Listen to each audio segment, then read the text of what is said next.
1 second.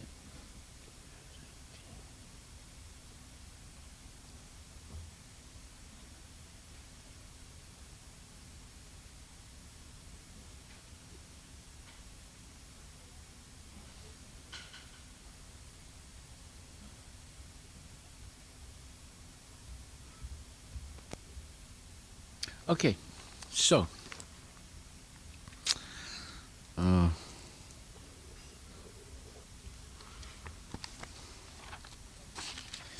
what is the third assumption of the scientists? You know, yesterday on Sankirtan, at the food truck, I got into a discussion with someone about this. And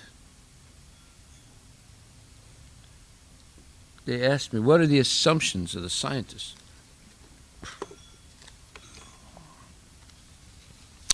So I had to explain that. I didn't have any notes with me. I had to do it from my memory. And I explained the first three, but when I got to the third one, I stopped there and I said, look, you have to understand this third one is false. It's a false assumption. And the person kept trying to understand why it was false. And it's false because everything we know in this world has an intelligent person behind it. Like, you know, look at Amazon or Microsoft or Facebook or Twitter, all those companies, they have intelligent people behind it.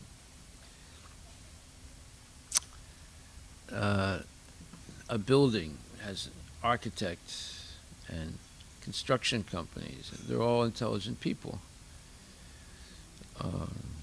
This microphone, intelligent people made this microphone. So to say that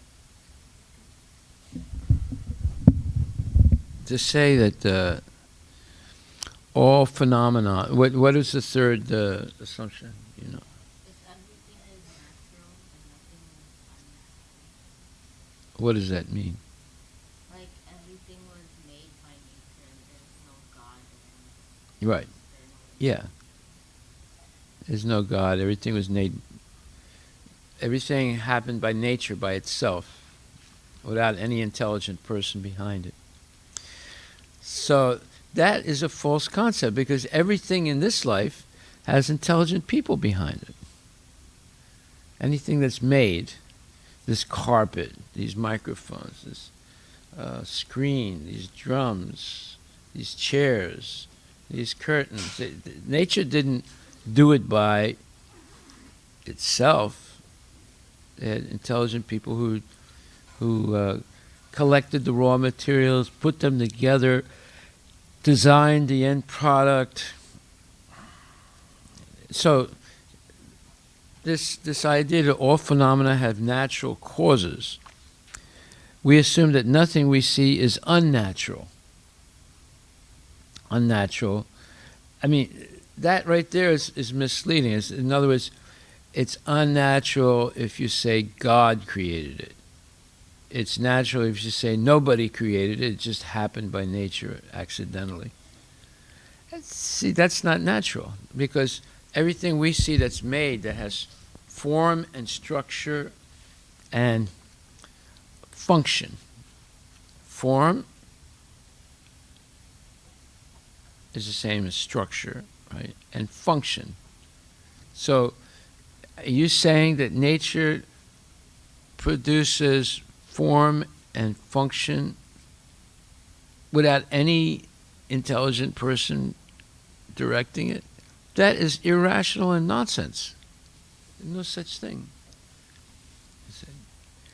Did you become the way you are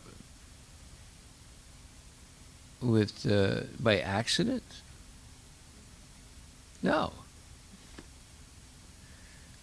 So this form and function, in fact, there's a lot of philosophical discussion about that in history.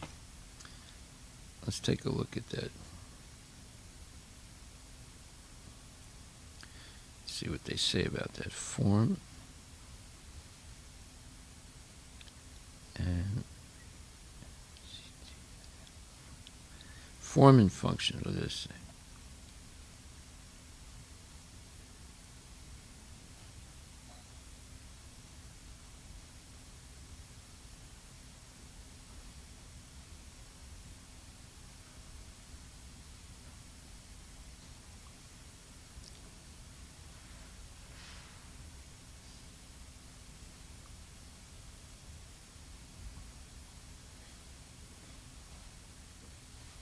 Yeah, so this is a concept that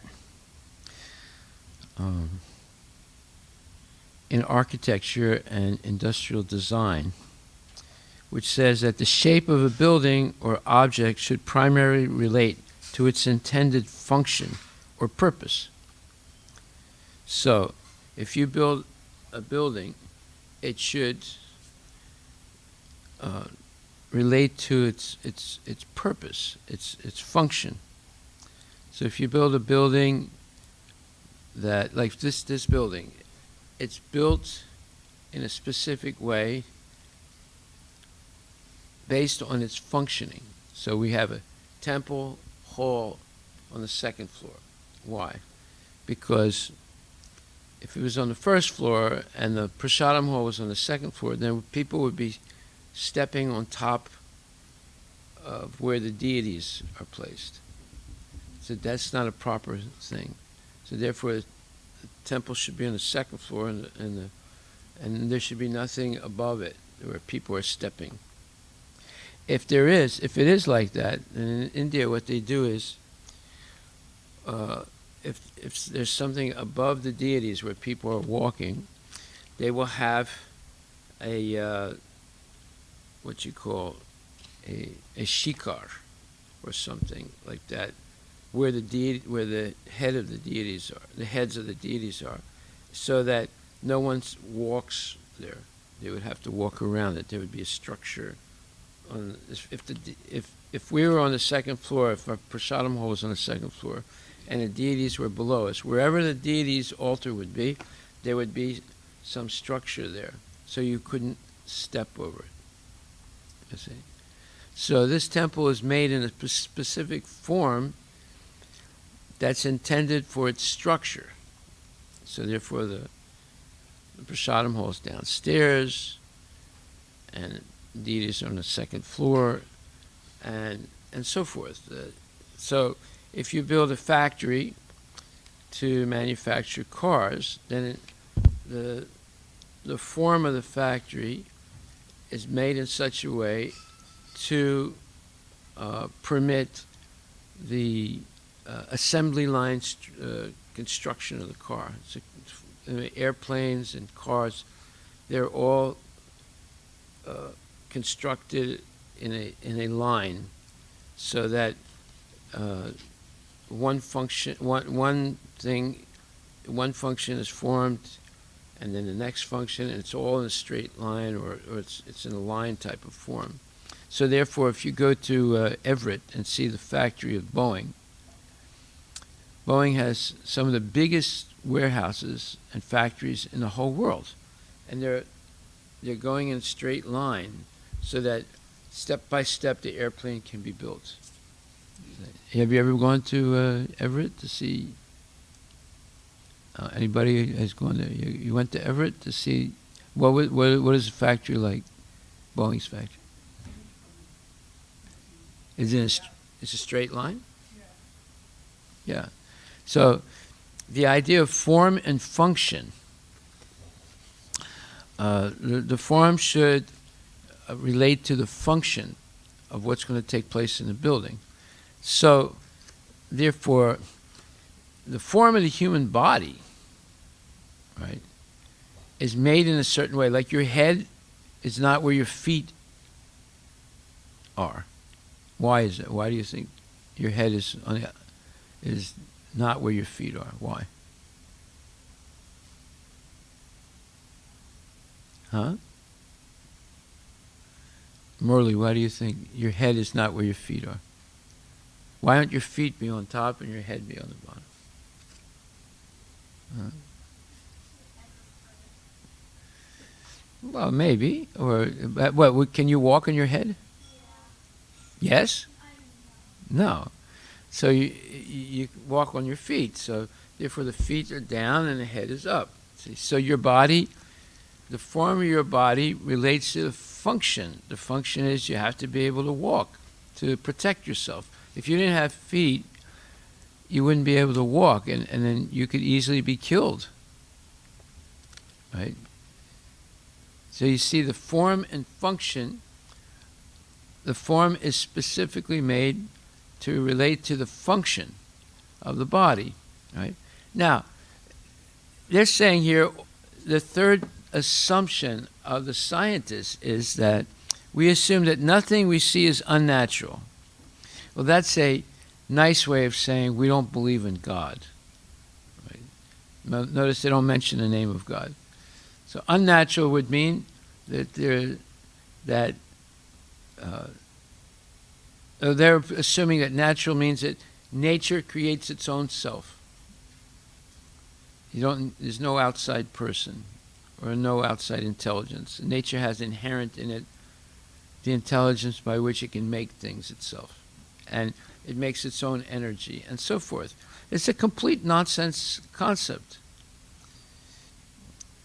If there's only randomness in nature, then nature would make a human body with the head on the bottom and the feet on the top. Because that's it's one random possibility, and there's a million other random possibilities. Why? And there's no guarantee that nature would make a successful human being as we see it. So, therefore, the scientists are irrational. They claim that they have ration and reason and science on their side, but actually they're irrational. And Prabhupada once said that the scientists discover by accident. If you ever read the history of science, you'll see most of the discoveries were made accidentally, just by trial and error, trial and error, trial and error, and all of a sudden something happens. They didn't expect it, and now they discovered something. Okay. So let's try another group of demons and devotees who are going to discuss whether God exists or not. So who wants to be in the next group? Okay, how about Shrestha and Divya? Okay, who's going to be the demon? Okay, I'll be the demon. You guys be the devotee. Okay, you have to work together now.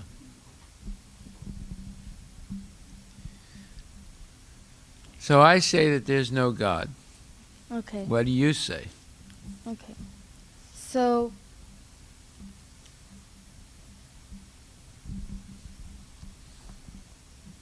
do you agree that you're a person? No. Then who do you think you are? I'm an it. You're what? An it. I-T. Oh, a thing. Okay. Okay. So can I hit you? If you want, you can hit me. I'll hit you back. Okay. So you'll feel angry if I hit you, right? No, I just feel like hitting you also. But you Because feel... you didn't feel angry hitting me, so Well, you feel like hitting me back, correct? So that is something... Well, I might or I might not. It depends. Okay. Well, your ability to hit me back is something that things do not have. If you were an it, you would be an inanimate object or a pre-programmed object to, like, hit me back. But you're able to have a conversation with me right now, which means that you're not a thing. Well, you don't understand it. It means that there's no specific reason for doing anything. Just whatever I feel like doing, or whatever comes into my mind, I do it. So if you hit me, I might hit you back, I might not. Okay, we discussed another way of making this point yesterday, without going to hitting or not hitting. Remember how we discussed that?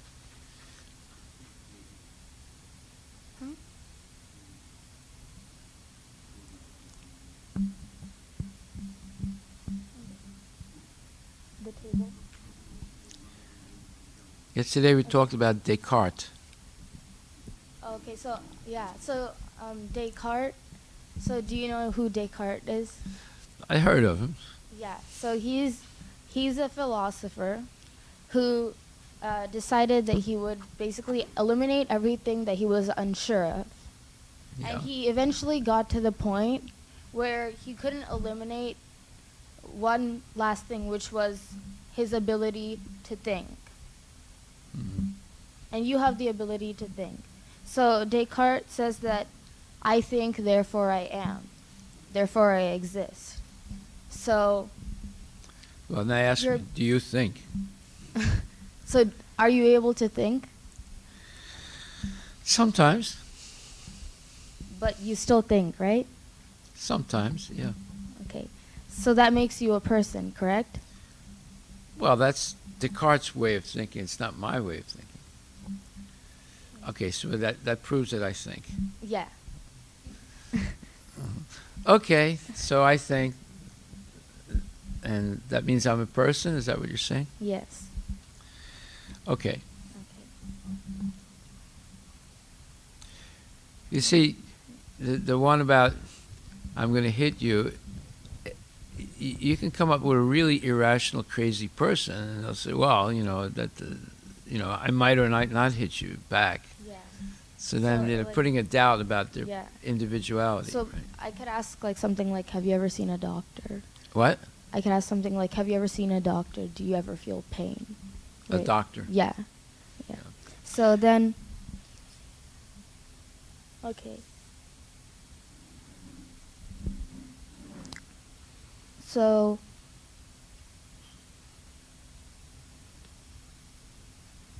okay. How do I explain this? Okay. Yeah. Maybe sit down. Like this. Then two come down.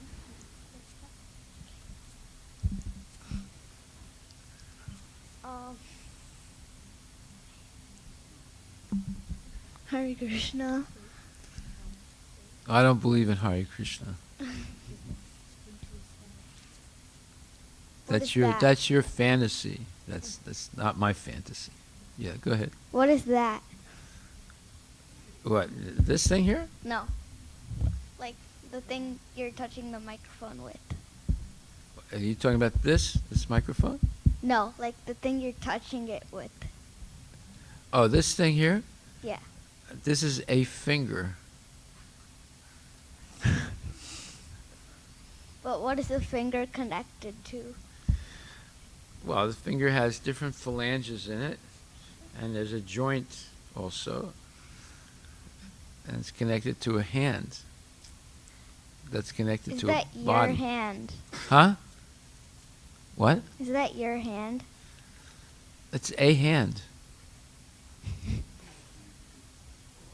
Can I take it? If you want, you can try.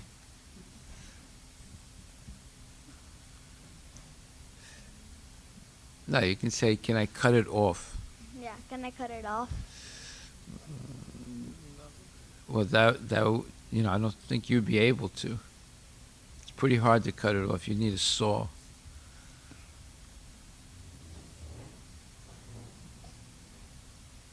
No, but point number 2 is about. I see what you're trying to do. You want me to say it's my hand. But yesterday we discussed a different way of explaining it, without going there.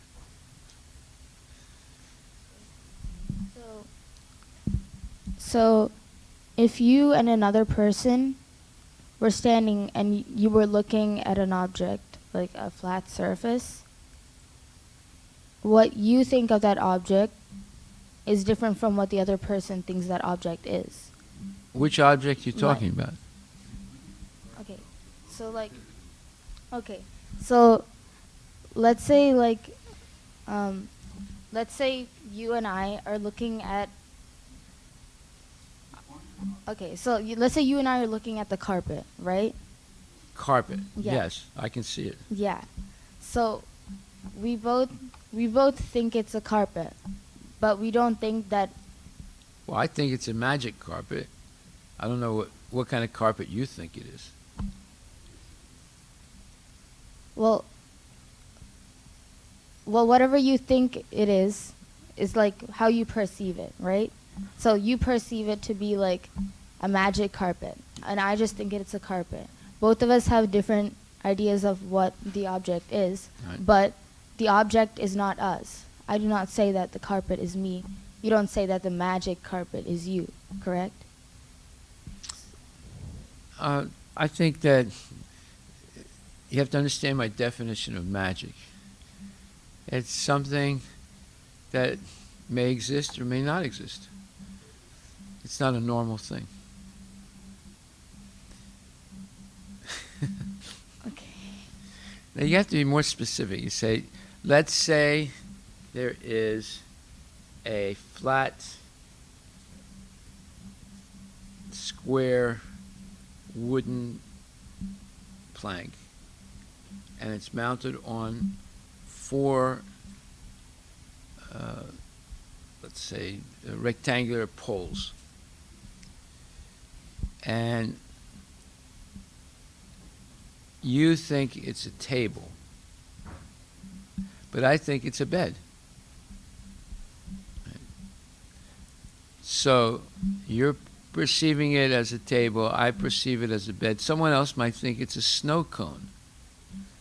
You put some ice on top of that flat plane and you put some flavoring to it and you can lick it off. So it's a snow cone holder, right? So your conception of that thing, my conception of the thing, someone else's conception of the thing, proves that there's a difference between that thing and you or me or the other person. I don't say, that's me. Yeah. Right? So the idea that you can perceive something that I'm looking at and I can perceive something that you're looking at differently, that means we're both individual persons. Yeah. There's a difference between you as the perceiver and the thing that you're seeing. Yeah. Okay. So that way you don't have to get into, if I hit you, Yeah. will you, because people can give it crazy answers. So if that doesn't work, then you have to go to another example to prove the difference between the seer and the seen. And not everybody sees the same way. That's another proof that they're a unique person. Yeah. Okay, go ahead. Okay, so I accept there's a seer and a seen. Okay. So now, you are the seer, and you were able to perceive the scene, correct? Yes. Okay. So, what do you use to see things? Oh, I see things with my eyes. Yeah, and then, other things that you use to perceive are like your ears, your nose, and your mouth, correct? You have different senses, yes. Yeah, your senses. And then, what are you able to do with these things? Like, for example, with your eyes, what are you able to do with your eyes? You're able to see, right? Yes? Yeah. So, these instruments of seeing and these objects of seeing, did you provide them to yourself? Did you give yourself your eyes and the ability to see? No. So do you agree that that these objects of seeing and that these instruments of seeing were given by nature? I don't know. I don't know.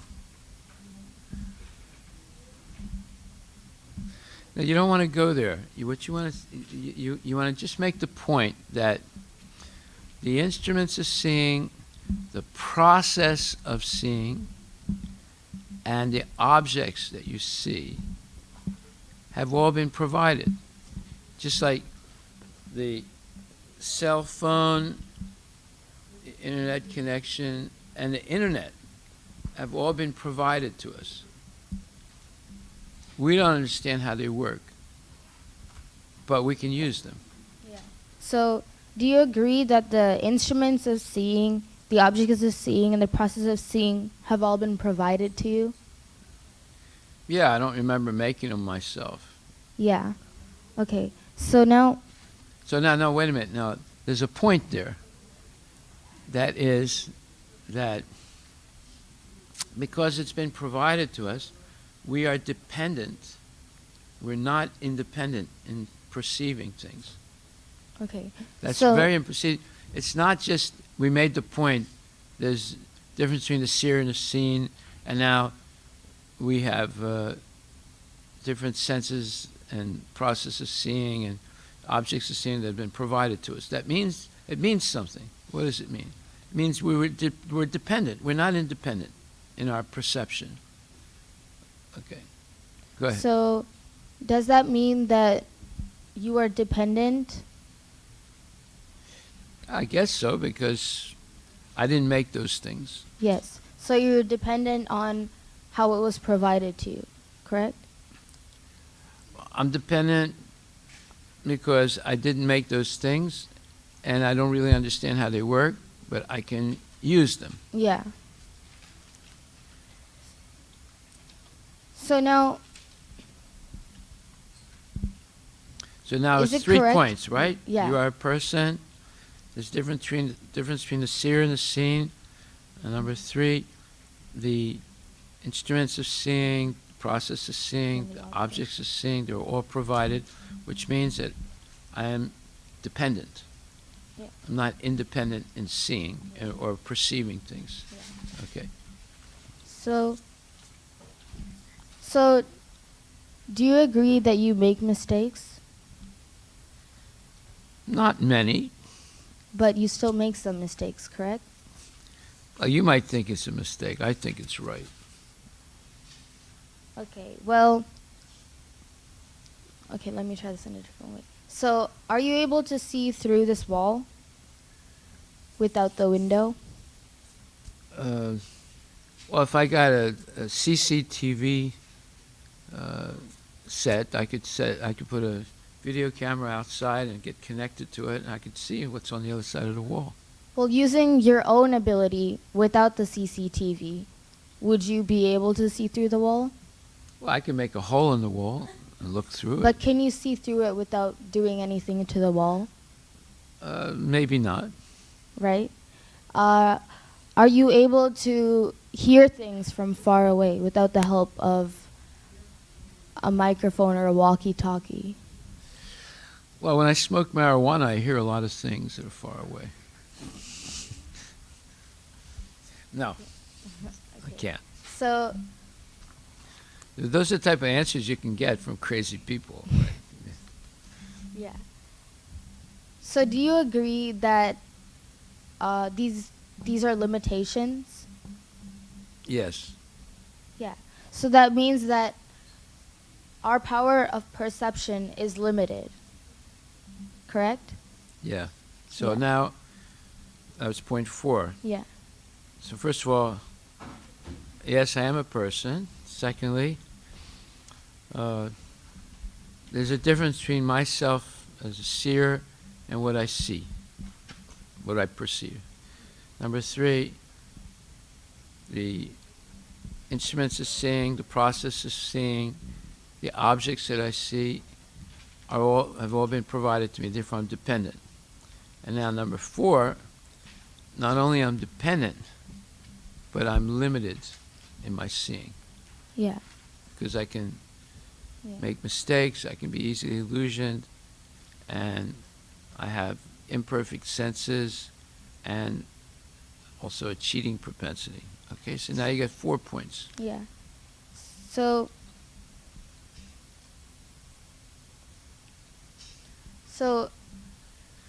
have you ever played any games before? Oh, I play games all the time. What types of Video games? games and mind games, Okay. all So kinds of you've games. so you've played video games, correct? Yeah. Yes. So when you lose the video game, do you feel dissatisfaction? Well, depends. Like, sometimes I feel upset. Sometimes I want to kill the person that won the game. So you react. Sometimes I want to never go on the internet again and play games, and so forth. Yeah. So according to whatever happened, you react, correct? Yes. So does the video game react whenever you lose? Does it like I don't understand what you mean. does it like feel anything? Do you think it feels does it ever Maybe, feel I don't upset? know. I don't know. Maybe it feels something.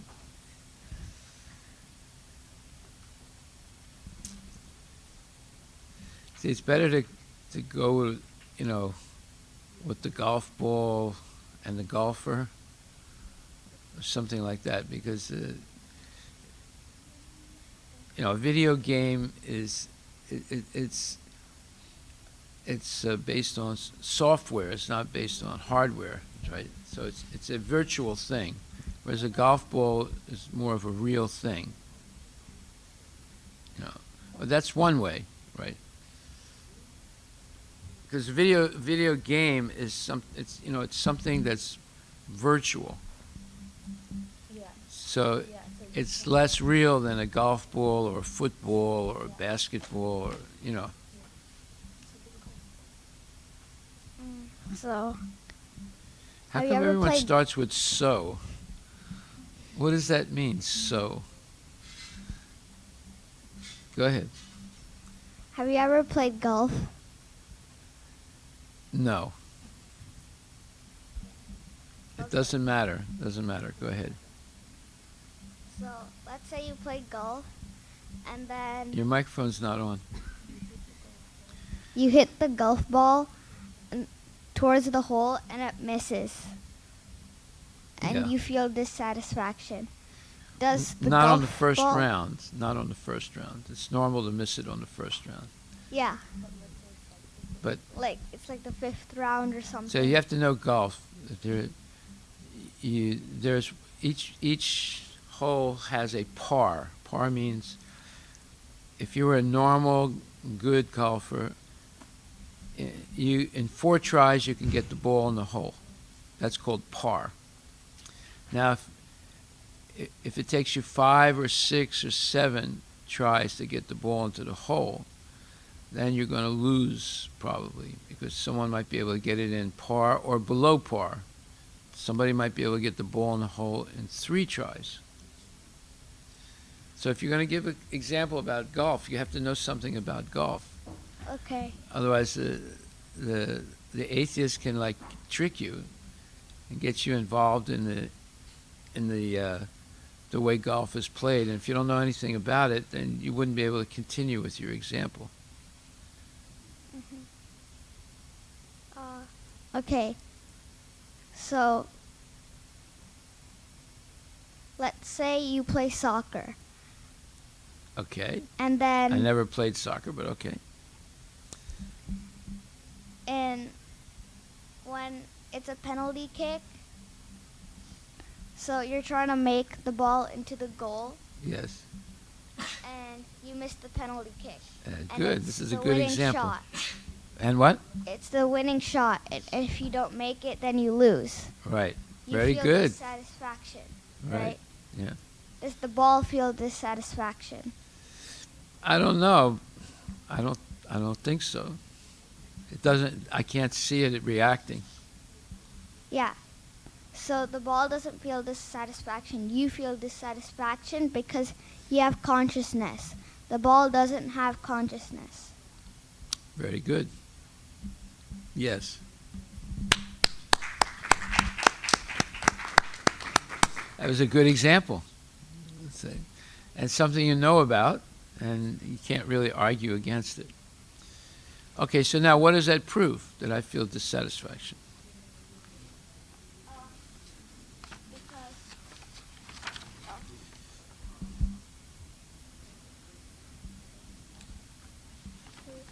Huh? It proves that the golf ball, the soccer ball, doesn't have a consciousness, Yes. and the soccer player has a consciousness. Yes. Very good.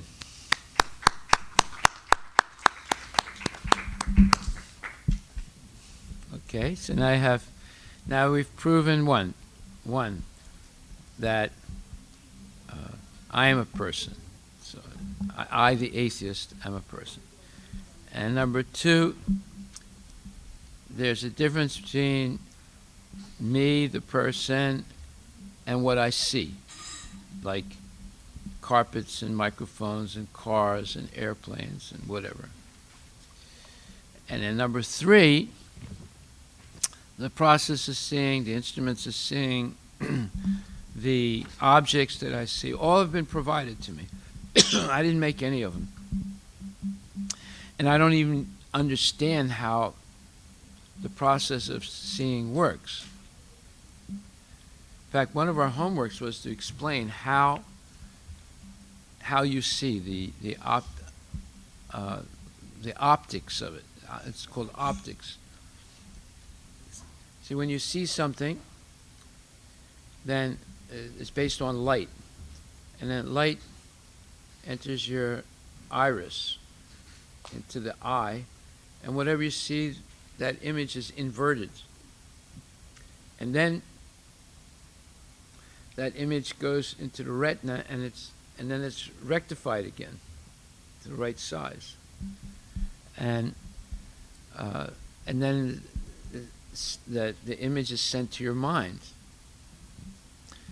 So a lot of things happen. I think it was a homework I said that you should analyze the process, the optical process of seeing, so you have an understanding. It's how complicated it is. Right? Did you ever do that? You think you did it? You stink you did it, or you think you did it? That was a long time ago, so Okay. Well, that should be a homework for next week. That you study the process of seeing, at least as the scientists describe it. So you begin to understand how complicated it is. It's not a simple thing. And then now you'll see how amazing the eye is, and the relationship, between the outside image, the inverted image, and then the rectified image that goes to the mind. And it's a very, very complicated system. And it's based on convex and concave lenses. It's another thing you have to study. Convex and concave lenses that you have in your eye that inverts the image and then rectifies the image.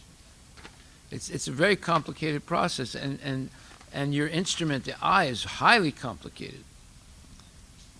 If you look at machinery and compare an eye to a machine, it's a very complicated machine. And the people that first made cameras, and not cameras, but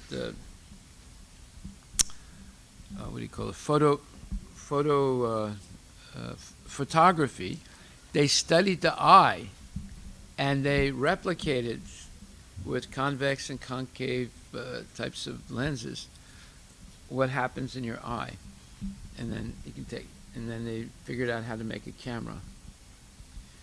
So it's very interesting. You should study. You should look this up and find out. Then all of a sudden you realize there's a lot of complicated things. And then the ear also, how you hear. It's all based on vibrations, right? So the same time you look at how the eye works, you should look at how the ear works for next week, and be able to have a general idea. And then you suddenly realize how complicated it is. And it's impossible that it could happen by accident, like the scientists say. It's impossible. Yeah.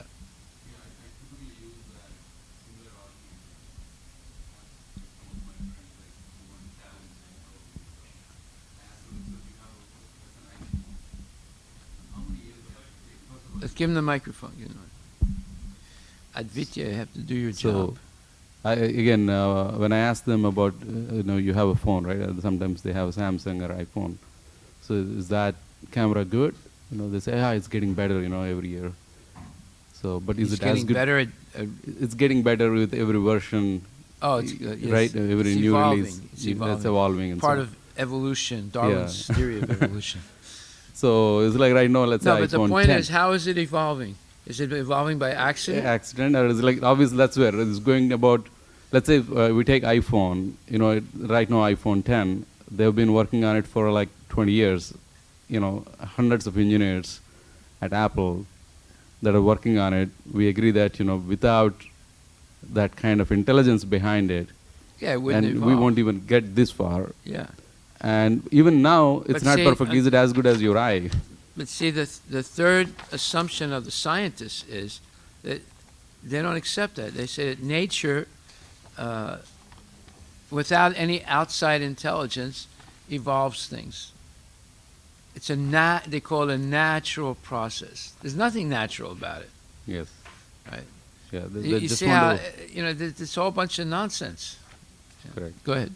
Yeah, when they they have that argument saying that, okay, there are a lot of people working on it and there's a lot of hard work and intelligence that has been put into designing this, then when we ask them about, okay, so just is it as good as your eye right now, assuming that you have good vision right now, they say, oh, it's still not as good because I cannot see the same colors with the natural eye that I can see on some of these photos, like particularly in the night or particularly in certain low light situations. It's still not there. So that means the eye that you have has a lot more intelligence with the same logic that the phone has a lot of intelligence to be able to Okay, process so that's it. called information content. Mhm. The information content of a instrument like the iPhone, right, is highly concentrated. It's still not anywhere near the human eye or the human brain, Mhm. but it is very sophisticated. Correct. Now, but therefore, if they have to go through so much trouble to get information content into an imperfect iPhone, right?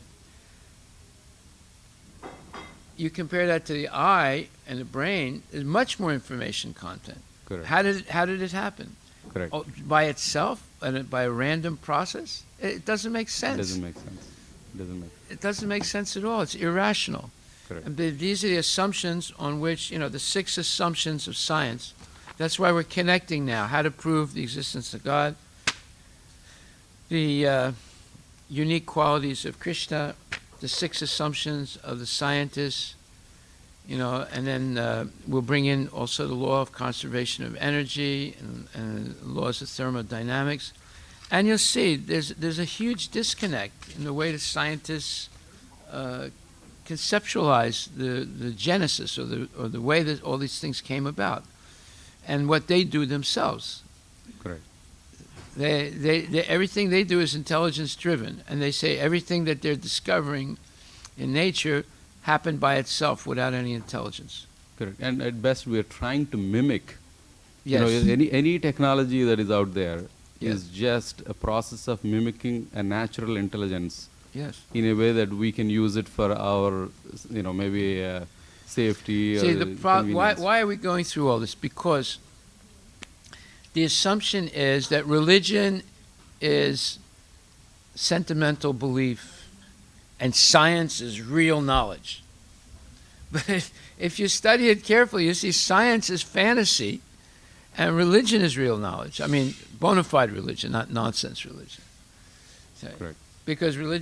Because everything's rational in spirituality. But in science, they claim rationality, but actually, if you study it in depth, you see there's a lot of irrational concepts that they're accepting that don't make sense at all. Correct. Okay, so now we're at point 6, right?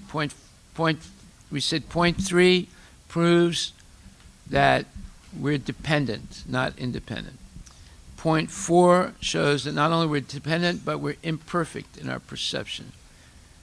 Point 5 shows that did we do point 5? No, we didn't do point 5. We did? Okay, so that point that proves that not only we're dependent, not only we're imperfect in our perception, but anything that moves. I'm sorry, that we cannot. 1 second. 4.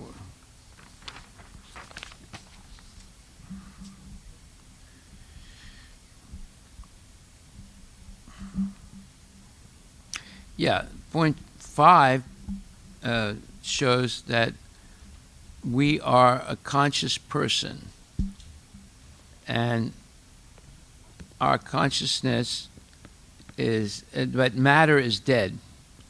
It's not conscious. So that means that now we can understand the difference between the body and the soul, because when a person dies, they lose their consciousness, and you get rid of the body. So the body, being only made of matter, like the golf ball or like the soccer ball, is not really conscious. It only seems to be conscious because there's a soul present. And when the soul leaves, it loses its consciousness. That's point 5. Okay, now we're going on point 6. So, Why do we always begin with so? What does that have to do with anything? no. Just say Hari Bol or Haribo. Hare Krishna. Don't say so. Let's say you have a toy train set and you buy it from the store, you take it home, you follow the instructions and you construct it. And you have the remote with you and you're able to control its movement, right? Hmm. So the I train, can't afford to buy one, but anyway. but yeah. So the train moves according to whatever buttons you press. Like if you press the forward button, the train goes forward. And if you press the backward button, the train goes backwards. Right. So although it is able to move, the train never moves by itself. Like, Well, I can put on a remote. I can put on a remote and activate it that way instead of pushing a button. Or I can put it on a timer on it so that it starts on its own and stops on its own. but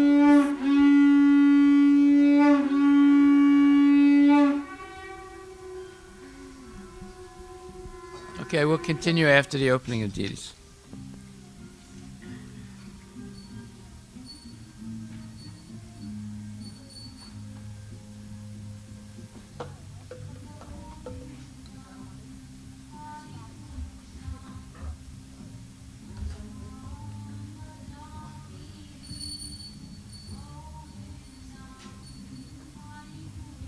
Jai Shri Shri Gaura Nitai Ki Jai.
Tamaha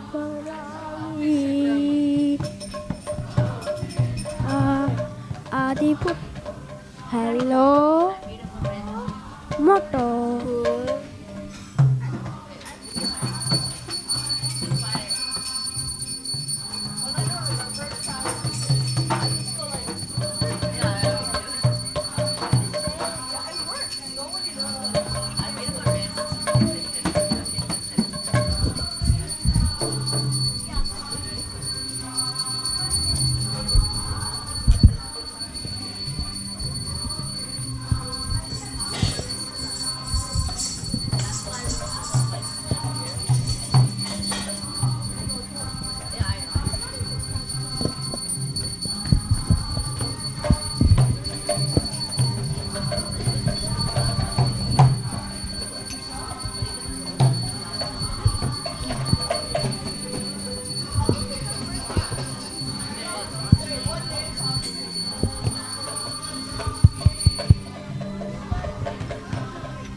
Yashomati नंदन ब्रजबर नागर गोकुल रंजन काना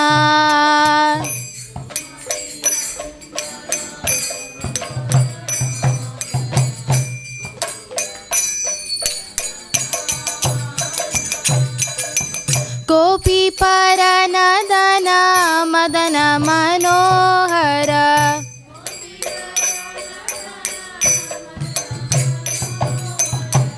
गोपी पर northern Madan मनोहर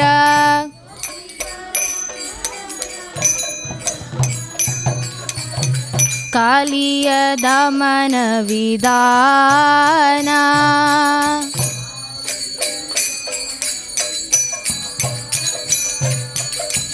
अमल हरिनाममिय विलासा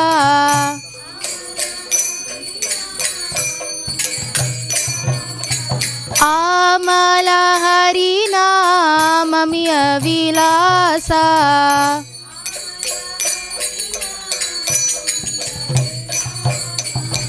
विपिन पुरंदर नवीन नगर वर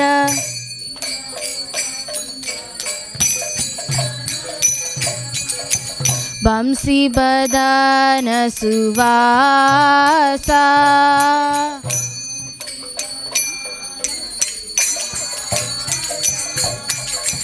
प्रजन पालन सुरकुल नासना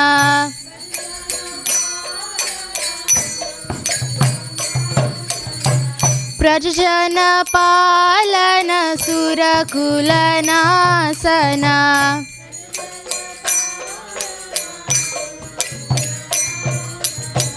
नंद गोदन रखवाला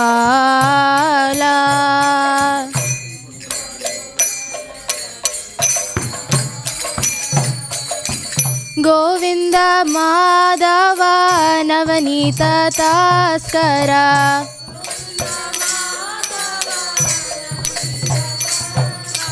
ಗೋವಿಂದ ಮಾಧವ ನವನೀತ ತಾಸ್ಕರ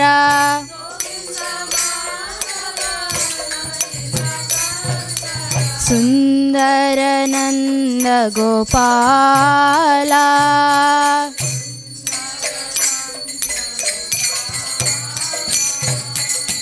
ಜಮುನ ತಟಚರ ಗೋಪಿ ಬಸನ ಹರ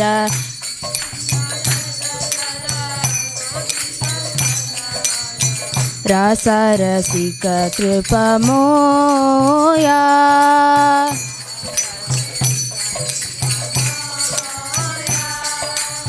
ಶ್ರೀರಾಧ ವಲ್ಲಭ ಬೃಂದಾವನ ನಟಬರ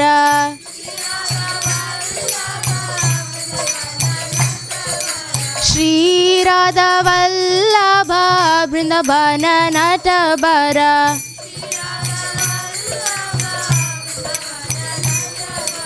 ಭಕ್ತಿ ವಿನೋದ ಶ್ರಾಯ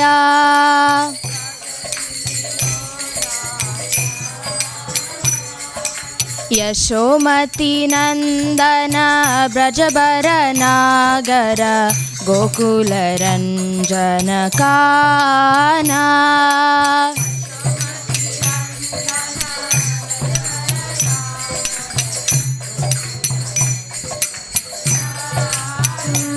ಜಯೋ ರಾಧಾ ನೀಲ ಮಾಧವ ರಾಧಾ ನೀಲ ಮಾಧವ ರಾಧೆ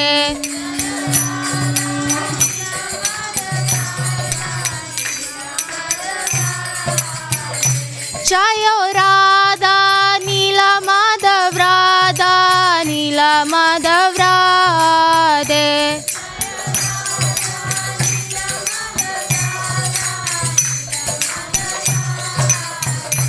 जयो लक्ष्मी नरसिंह जयो लक्ष्मी नरसिंह जयो लक्ष्मी नरसिंह जयो लक्ष्मी नरसिंह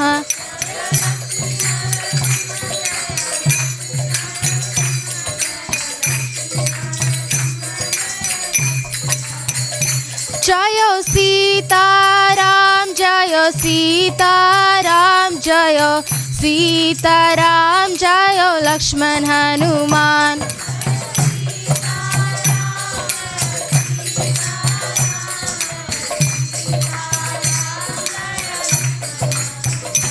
जयो जगन्नाथ जयो जगन्नाथ जयो बालादेवा जयो सुभद्रा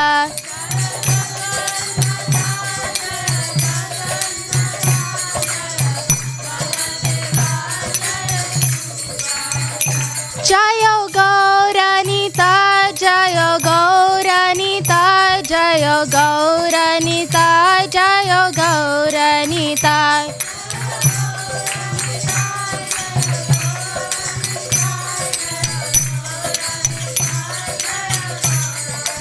जय जय प्रभुपाद प्रभुपाद प्रभुपाद जय जय प्रभुपाद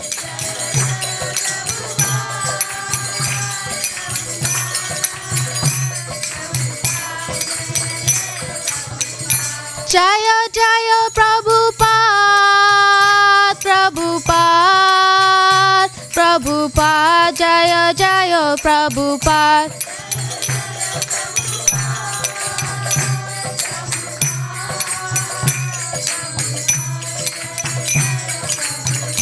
जय जय गुरुदेव गुरुदेव गुरुदेव जय जय गुरुदेव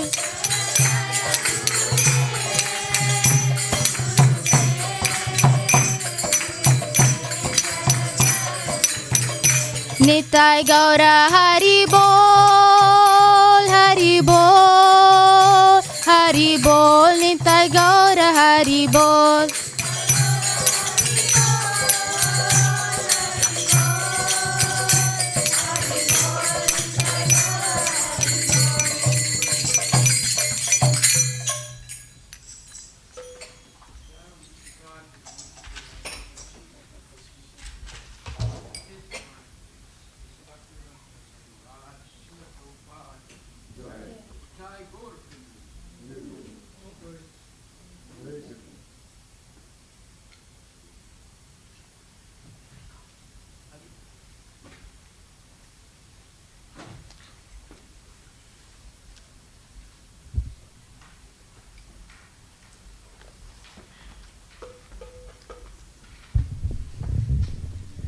Okay, so that we understand why we are going through this exercise. This is a process by which you can convince an atheist that God exists without quoting Shastra, without quoting scriptures. Now, most of the people that you'll meet nowadays are atheists, even if they claim to be following some religion, but actually they don't really understand God, and they don't really believe that God is a person, but they're just following religion because it's something their family does, but they don't really understand much. So this is a rational way of proving, rational means a logical way of proving that God exists without using Bhagavad Gita or Srimad Bhagavatam, without saying anything. So there's 6 steps, and you have to understand why there are these 6 steps and how one leads to the other. So the first step is proving that someone is a person. Why? Because if you understand that you're a person, then you'll be able to understand that God is a person. A lot of people don't think God is a person. They think it's some energy. So, proving that we are all individual persons is the number 1 step. Then, secondly, is to show that your real person or identity as a person is not this body. There's a difference between the body and the person who's living in the body but actually is different. So step 2 is to show that there's a difference between the seer, the real person, and the seen, the body and the outside world. Okay. Most people think, I am this body. They don't see any difference between themselves and the body. But there's a major difference. We are the seer, the perceiver, and the body is the seen, and everything else is the seen. Objects that we see all the time. The body is also an object. And when a person dies, the body loses the ability to see and perceive things. So then we can understand there's a difference between the person who is living in that body and who is perceiving things. They see length, width, and height. They see different colors. They hear different types of sounds and music. They taste different tastes in food. And they touch things, and there's different temperatures. There's things that are room temperature, and there's things that are hot, and there's things that are cold. See, and then they can make speech, and they can speak at a high pitch or a low pitch. So all these things are proof that we have senses in the body, and those senses help us acquire knowledge. But we ourselves are different than the body. So we're up to, point 2, and then point 3 shows us that the instruments that we use to see and hear and so forth, the eyes, the ears, and nose, all these things have been given to us. We didn't make them. They're not made in a factory and put together and make in like a car, and then we become a person. No, these things have been given to us, not by human beings, but by someone else. And the process of seeing is another very complicated thing that we've been given. And the objects that we see, the trees, the birds, the cars, the microphones, the carpets, these are all been given. And we can use the senses that we have and the process of perception and the objects of perception, we can use them, but we never made them ourselves. And no human being made any of these things. And then next point 4, is that our senses are limited. These senses by which we perceive the world, they're limited. And their limitations are pretty severe. Like, for example, animals can hear better than we do. They can hear sounds that we can't hear, because sound is heard by vibrations. So animals have more sensitive ears, and they can hear a bigger range of sounds than a human being can. The human being can just go up to like 80 or 90, it's called megahertz or vibration. The elephants can go up to 120, 130 megahertz or vibrations. And their ear is different, a little bit more sophisticated than our ears. So you see, but even they have limitations. So our point 4 shows that we're limited in our perception. We don't see everything. We don't see all colors. We don't hear all sounds. When there are very low frequency sounds we can't hear. There are very high frequency sounds we can't hear. When you learn all these things, you suddenly realize how limited we are. And then number 5 is that when we realize these limitations, we get frustrated and we get disturbed by it, that we're so limited. So that proves that we are different than just material objects like golf balls and baseballs and footballs and basketballs, because we become disturbed when we don't succeed at doing something, whereas those objects are not disturbed because they don't have consciousness. We have consciousness, and consciousness, if you think about it, is not something material. It's different. Just like we see the difference between ourself as a perceiver and the body, there's also a difference between a body that has a soul and a body that doesn't have a soul. Like the golf ball, the soccer ball doesn't have a soul. Therefore, if the golf ball doesn't go into the hole, it doesn't get upset. But we get upset that the golf ball didn't go into the hole. Or if the basketball doesn't go into the hoop, then we become upset. But the basketball doesn't. Why is that? Because we have a conscious soul, and the basketball, the golf ball, the football doesn't. So now we're up to point 5. So now we're going to go to point 6. Okay? Where's the microphone?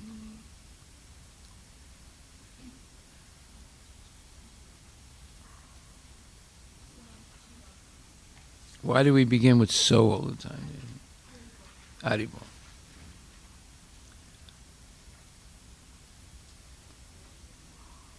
What's point 6? Your microphone's not on.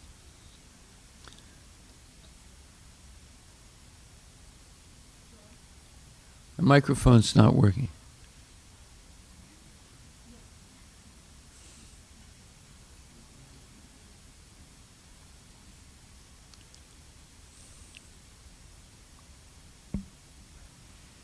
Go ahead, try it.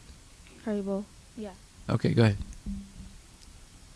So let's say you bought a toy train set from the store and you take it home, you read the instructions, and you assemble it as it tells you to do, and then you have the remote control with you, right? To Yeah. control the movement of the train.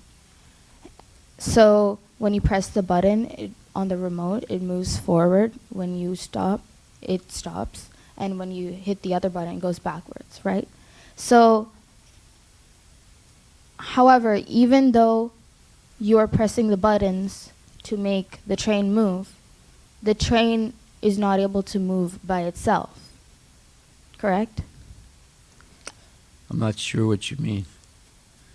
So, If the train moves, it's moving by itself. without the help of a human being, like you hit the button, which is why the train moves. Okay. Yes.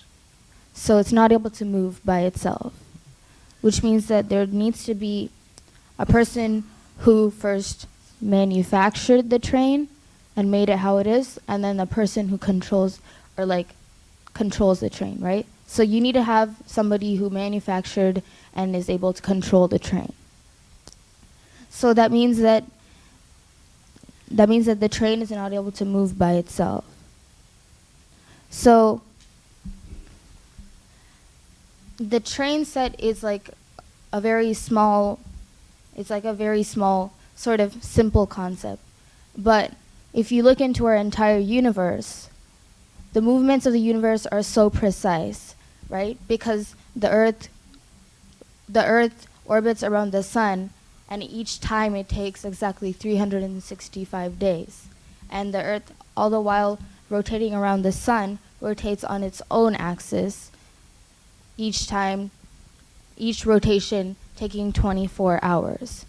And it's so precise that we actually set our clocks every year to the movement of the planets.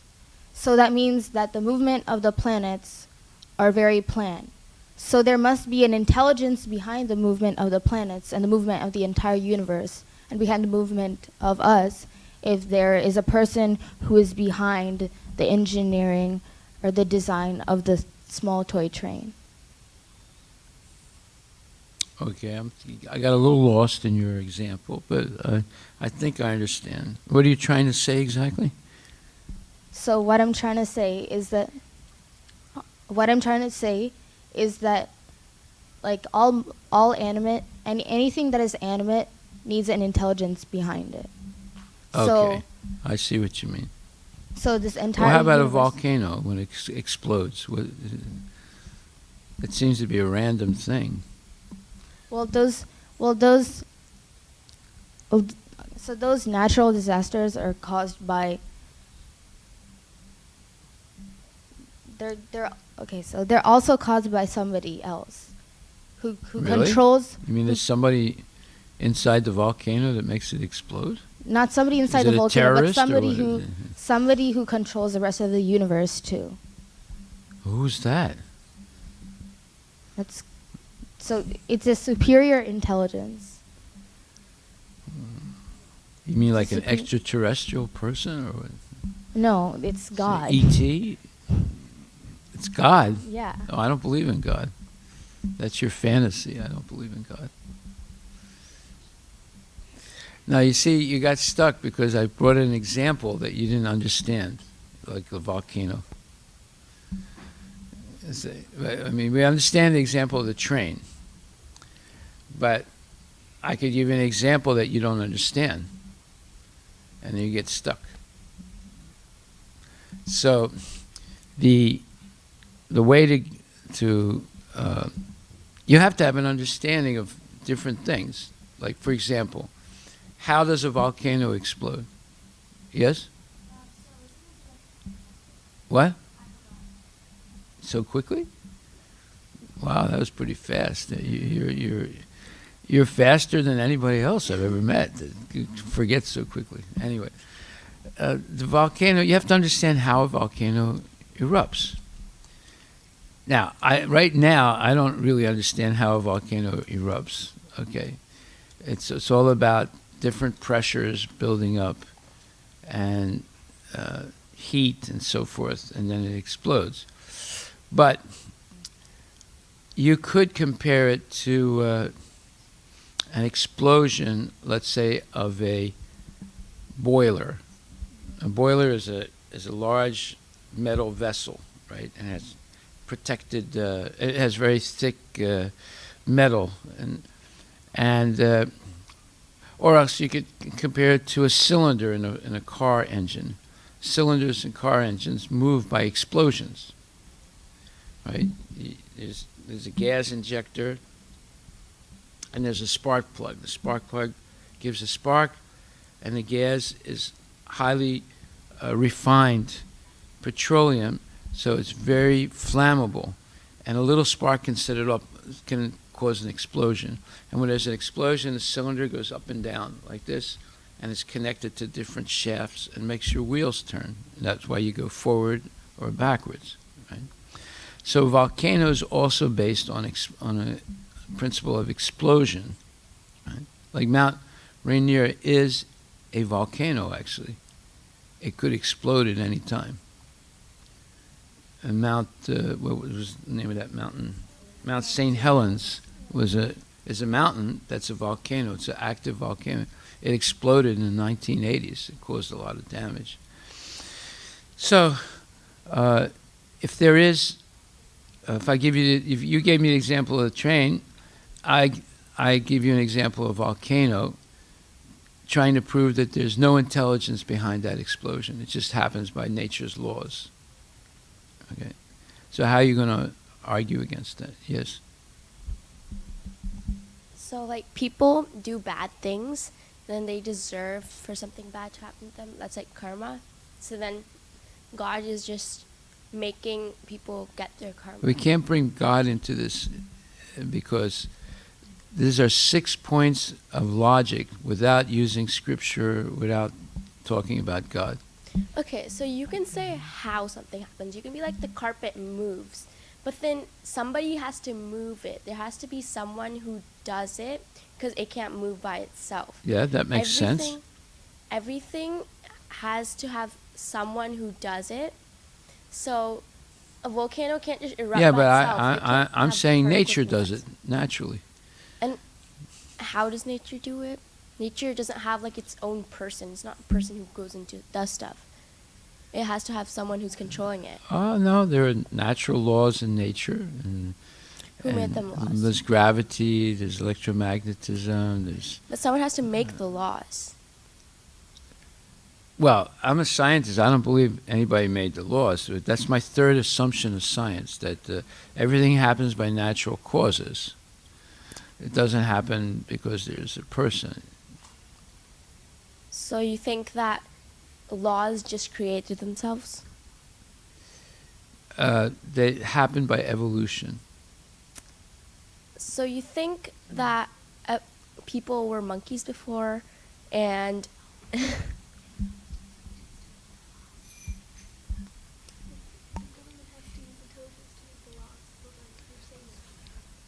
You see what just happened? What just happened was I was able to derail your argument, take you off subject, by bringing something up that you don't understand. You see, that's what atheists do. They'll defeat you by bringing up something. You gave an example of a train, and I give you an example of a volcano. Because you don't understand volcanoes very much, you got stuck. Yes? What? Yes? The volcanoes. So Yeah. the same way we like heat up the boiler. Yeah. And the pressure builds up, and sometimes if it's too much pressure, or the pressure cooker, the whistle just blows up because it has too much pressure in it. So the same way the volcano, it has too much pressure, so when it has more pressure than it needs, it just blows up. So Then it can contain. Yeah. Mm-hmm. Yeah? But that's just a natural thing. Well, there has to be somebody who actually keeps the pressure building, or the heat. Who is that? Do you know who that is? Do you know his name and address? It's a supreme Or personality. a country? What? It's a supreme personality. No, see, then you're bringing God into it. This is a process without mentioning God. But eventually, see, the sixth one is the hardest one to rationally establish. But we're going to do it now. Okay. But you see, what the atheists will do is get you off to bring up some subject, and then you go off subject. Bring up some example that you don't understand, and they take you off the subject, and then you end up in a big, long discussion that's going nowhere. All right. Okay, so the example of the train, the toy train, is very good, but it might, but intelligent people intelligent atheists might be able to derail your train, and therefore you're not able to make your point. First of all, let's understand what the point is. The point is that nothing moves without intelligence behind it. Okay. So,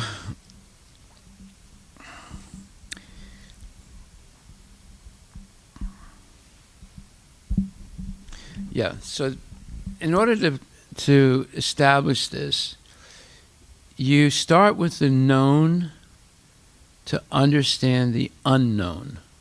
Try and understand what I just said. You start with the known to understand the unknown. What does that mean, Krishna? You start with something that you know, so that you can slowly get to something you don't know. Yes, exactly right. So we were trying to talk about a train set, a toy train set, but we got derailed by my, bringing in the volcano. So what we want to do now is give examples of things people know so that they can understand what they don't know. Therefore, we go not to the train, but we go to, let's say, a company. Yes? One time you told us, say, can you create something from nothing? Okay. Can you? No, because there has to be something in order to create. Yeah. Yeah, but I say that something is coming from the Big Bang. Now, so we start from the known to understand the unknown. So let's look at an example of a company. Right? There's so many companies. There's Microsoft, there's Amazon, there's Facebook, there's Twitter, there's Boeing, and so many companies. Now, did the company develop randomly without any intelligent people involved? Agastya, what do you think? No. What do you think, Arush? Yeah. So how did it develop? Yes. Let's look at your car. Did it just evolve by nature? No. Let's look at anything. Let's say a spoon. Did it happen by nature? A metal spoon? No. So everything in your life that you see, there's cars, there's televisions, there's cell phones, there's buildings, there's companies, there are, toys, junk toys made in China. Did they all happen by accident, or did they happen on their own? Did the plastic just come together out of space and boom, it became a duck, a toy duck? Did it happen by accident?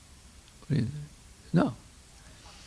Okay, so if everything we see in life, such as plastic toys, metal things, cars, skyscrapers, they didn't happen by accident, then how can we understand, or how do we understand that some things happen by accident?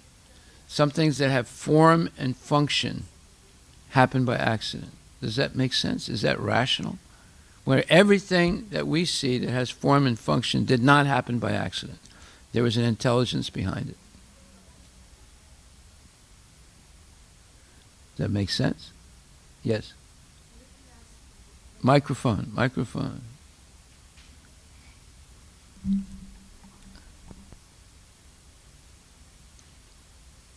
When they ask you, who is that intelligence, then what do you say? No, we know. Behind Amazon, it's Jeff Bezos. Behind Microsoft, it's Bill Gates and his buddies. No, but for the volcano situation, when Shrestha was it was a superior intelligence, and you were who is that? Yeah, your microphone's not on. Is it on? It is? Okay, you're not speaking into it then. Hold it closer to your mouth. When Shrestha asked, That's better. when Shrestha asked you, no, when Shrestha said that it was a superior intelligence, and you said, "Who is that?" Then what should she say for that? Well, see, we're going from a different direction now. We're not talking about a Oh, so toy you're- train, So you're right? saying like not even to touch on that topic? Well, no, I'm saying, so sometimes a person who's very smart, an atheist who's very smart, will throw something at you, will bring up some subject, and you get stuck on it. You can't answer because you don't know about it. So, therefore, you have to start from another direction. So we're starting from the known to understand the unknown, right? Everybody knows there's a company called Microsoft, right? Did it happen by accident? No. Right. Everybody knows there's a company called Amazon. Did it happen by accident? No. Okay. So this is something known, and we can all agree upon it, that it didn't happen by accident. And both of those companies have things called intellectual property. What is intellectual property? It's their intellectual work that they did in order to make a product. And it's protected by the law. It's their intellectual property, right? Because their whole business is based on that intellectual, it can be an algorithm, or it can be a design thing, or it can be whatever it is. They patented it. And that's what made them rich, because nobody else has the same thing. And nobody else can touch it either, because it's protected by the law. It's called intellectual property. And because of that, Microsoft had MS-DOS. And it just happened that almost all the computers in the world previously used their operating program to run their computers. And that's how they became so rich. Now they're finding newer things, different algorithms and different things. And they protect it. And it's called intellectual property. Okay? So everyone will agree to this. They can't argue with it because they work in companies like that, and they know what they're doing. They're trying to find things using their intelligence that they can patent and make money off of it, and no one else can touch it. Okay, so we see that these are all intelligent people, and they make things move. They make things move. They develop a company from 0 to $10 billion, and then they sell it, and then they find something else and start another company. So these are intelligent people making things move. So therefore, there's a principle of comparison now.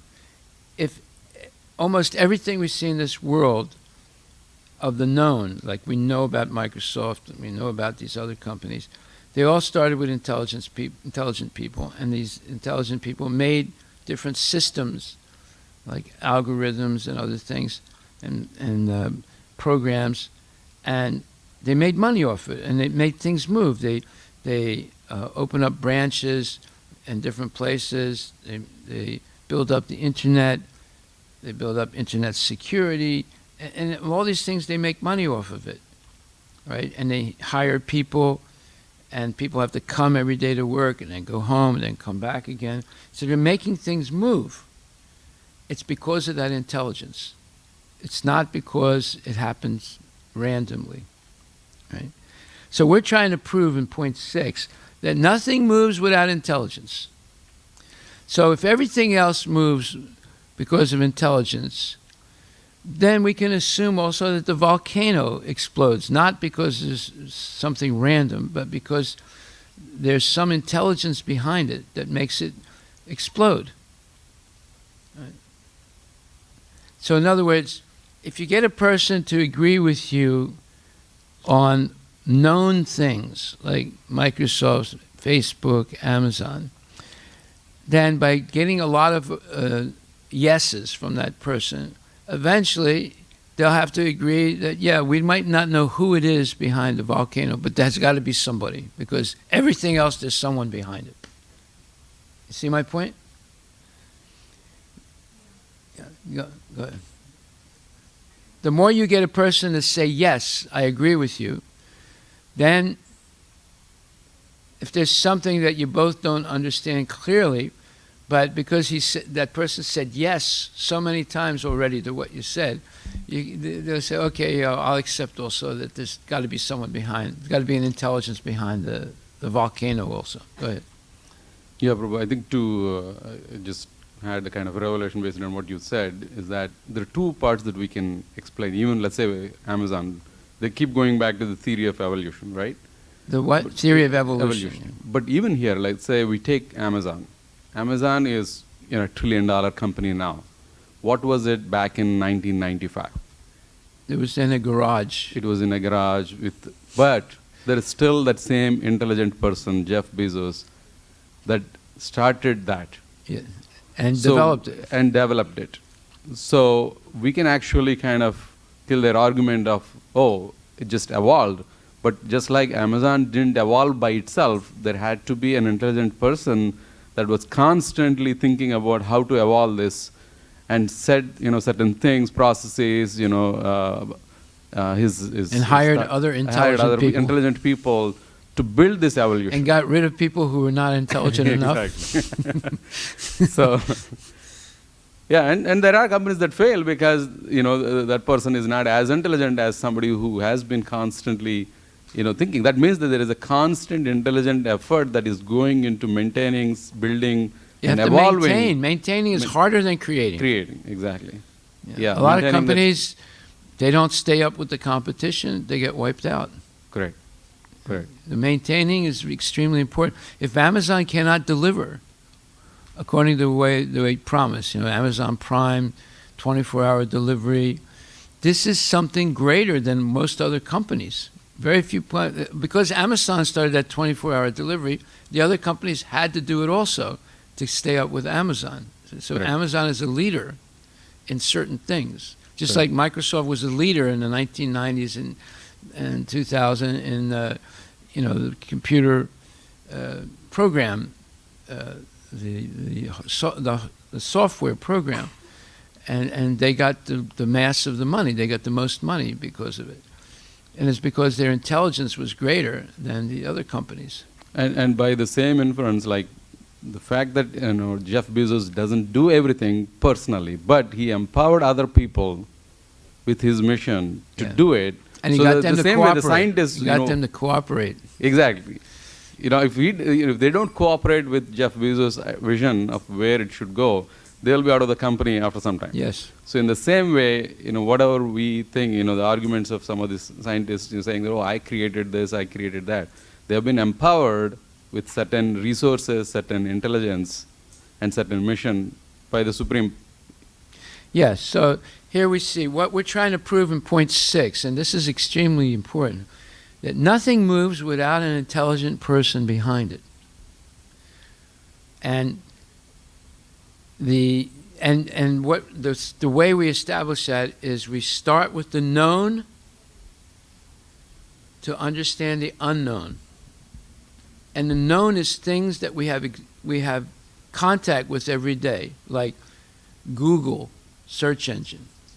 How did Google has 90% of all the searches go through Google in the world, because they have the best algorithms to help people find things on the internet. And that was all intelligence driven, you see. So we have to understand what we're trying to do. We're trying to prove that nothing moves without intelligence. Matter cannot move on its own. There has to be an intelligent person behind it. Now, we might not know, in the case of a volcano, who the intelligent person is, but we know in 100,000 other examples, like the companies, like the train, like the car, like the airplane, that there are intelligent people behind it, making it move. So because there's such what's called preponderance of evidence of things that we know of, then there's one thing we don't know, we can assume there's also intelligence behind that. That's the argument that we're making. You understand? Who doesn't understand? You understand, Ria? Yes? Yes. So Maharaj, atheists can bring the old topic again, right? This nature is doing, and it's all happening, volcano is naturally. So means it's like a bottleneck. Atheists can bring this again, right? Because nature is already doing so much for us, like But eyes, we can ear. bring hundreds, thousands of examples that nothing moves without intelligence. And we can say the example of the volcano, we don't have enough information yet. But later on, when we get more information, we'll see that there's an intelligent person behind that also. Like, for example, is there an intelligent person? Like yesterday I gave the example of the movement of the Earth on its axis, the movement of the Earth around the Sun, the movement of the Sun and the whole galaxy around the universal axis. It is extremely precise. The Earth revolves on its axis at the equator, approximately 1,000 miles an hour. And therefore, in 24 hours, it makes one complete revolution. Right? And then at the same time, it's revolving around the Sun 67,000 miles an hour. And then the Sun and the whole galaxy are revolving around a universal axis at 540,000 miles an hour. It takes 240 million years for the Sun and the galaxy to revolve around universal axis, right? This is all scientific knowledge. The scientists have figured this out. It's on the internet, it's in textbooks and so forth. So, who organized all those precise movements? You want to say it happened randomly? By the way, because of the preciseness of the movements of the Earth on its axis, of the Earth around the Sun, about the Sun and the galaxy moving around the universal axis, we correct our watches once a year. You calibrate time by the movement of these bodies, universal bodies, and the watch has to be corrected. It's not a perfect timekeeper. Okay? So, here's evidence. Now, to make a watch, it requires intelligence, right? Like a Swiss watch. There's a lot of intelligence involved in it. But even that watch, with all that intelligence, it has to be corrected by the movement of the planets. So, you can't say that there was intelligence behind the watch, but there was no intelligence behind the movement of the planets. It happened randomly. You see, these are logical arguments now. And anyone who has a logical mind, they cannot argue with you. And if they argue with you, they're only going to show their foolishness. Because you're using the scientists' knowledge of the movement of the planets as proof. See, and Prabhupada said, you do not have to do any research yourself. The research has already been done. You just have to know how to interpret it correctly. So, scientists have done good research. That's all they do. They just research all the time. And they've figured out that the Earth is moving on its axis at such a speed. They figured out the Earth is moving around the Sun at such a speed. And they figured out the Sun and the galaxy is moving around the universal axis at such a speed. Right? And all those speeds are incredible. Do you feel any shaking? No. That's how precise the movement it is. And it's predictable. It makes everything predictable. You know when there's going to be an eclipse. You know when the summer starts. You know when spring starts. You know when winter starts. All these things are predictable. That's called science. And Amazon Prime is predictable. 95% of the time you'll get your package in 24 hours. Right? Yes. So let's say you're having this conversation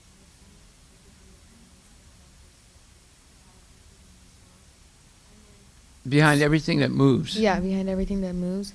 And then at the end, they deny they deny the 6 steps. So then what do you tell them at the end? Well, you don't get to the 6th step until they've accepted the first 5. I mean, yeah, sorry. Like, let's just say they deny the 6th step. Like, Well, no then matter- you wouldn't get past point 1. No. I meant they denied the 6th step. The 6th one. Yeah. Yeah. The 6th one. So then what do you tell them at the end? Because then, like, no matter how many Well, wait a examples minute. you How do you know present- they're going to deny it? It depends how much evidence you present. By starting with the known to understand the unknown. They know about Amazon. They know about Microsoft. They know about Boeing. They know about all these companies which were created by somebody, and it all advanced due to intelligence, not randomly. Yes. But sometimes they're not willing to. Yeah, they're not willing to agree that they're wrong. They just say that the companies are different and the nation and everything. Yeah, so that means they're irrational people. And that, so like a monkey is irrational, right? He might look like a rational monkey in some things, and all of a sudden he does something crazy, and then you realize, you can't trust this monkey. So these are irrational people. In other words, if you're completely rational and someone else is emotional, that proves that they're not intelligent. They're rejecting what you say based on emotions, not on logic. I So know, you but have. then how do you end that conversation? Well, no, they end it. You don't end it. You don't give up. So then you just, like, after... And you just say, look, you have to learn to think rationally. Why are we in school here? They're trying to teach us to think rationally, step by step. One thing leads to the next thing, leads to the next thing. If you can't do that, then how are you going to get a job in the future? You have to be a rational thinker to get a job. When you go to a job interview, they're going to test to see if you're rational. Not only if you know a subject, but if you think rationally and think, in an organized step-by-step basis. How do you think science has built up over the years? Because whatever research one person did, another person picks up from the point they left off and takes it further, right? And each one of those persons is following the scientific method of very, very careful observation, noting down in their notes what they observed, then analyzing it, trying to see patterns. That all requires intelligence. But those patterns that they find, they're already there. Somebody else created those patterns. That's why the first assumption of science, we have the 6 assumptions. First assumption is that nature is functioning in an orderly way. That means someone set it up to be orderly. If it's random, you wouldn't be able to have any scientific research. Every time you experiment, you'd get a different result. So you wouldn't be able to be scientific. Science recognizes, is looking for patterns in nature, and with that pattern or model, they can make predictions, like the sun is going to be eclipsed on such and such a date at such and such a time. That's scientific. But that science was already there. They just found out about it. They're what you call Johnny-come-latelys. They found out about it. But it was already there. It was already precise. The movements are already precise. See? So you have to understand, what is science? Science are models that give you predictability. So they deny it, and then you say you have to think rationally, and then you just say goodbye, and then you just leave the conversation? Well, see, you're not trying to defeat them. If you're trying to defeat them, you say, you don't think rationally, you're not intelligent, you're just a dummy, and I'm not going to talk to you anymore. See, you're getting emotional now. You have to you leave the emotions out of it and just stick to reason and logic. I know, but, like, I'm talking about during the end of the conversation. Like, once... End of the conversation, you say, Well, we'll talk about this another time when you're more emotionally stable. Right now, you're not emotionally stable. You've become emotional. You're saying no, not out of reason and logic. You're saying no out of some kind of belief system that you've developed that's not rational. Okay? You have reason and logic on your side here with these 6 points. There's nothing emotional about it. Right? And you always begin with the known to explain the unknown. Always begin with the known to explain. You understand what that means? Augustine? Yeah. Oh, okay. Were you sleeping when I asked you first? Oh, I thought you were asking me. Oh, okay. Okay, so we'll stop right there. Your homework for next week is to find out how your eyes work. Is there a class next week? It doesn't matter. It doesn't matter. If it's not next week, then it's the week after.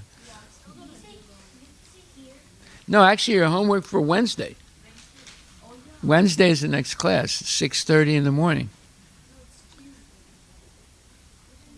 It's Wednesday. Wednesday and Friday. Wednesday and Friday. So you figured out how the ear works and how the eye works. And you get an extra bonus if you figure out how the volcano works. You get 5 gold stars if you figure out how the volcano works.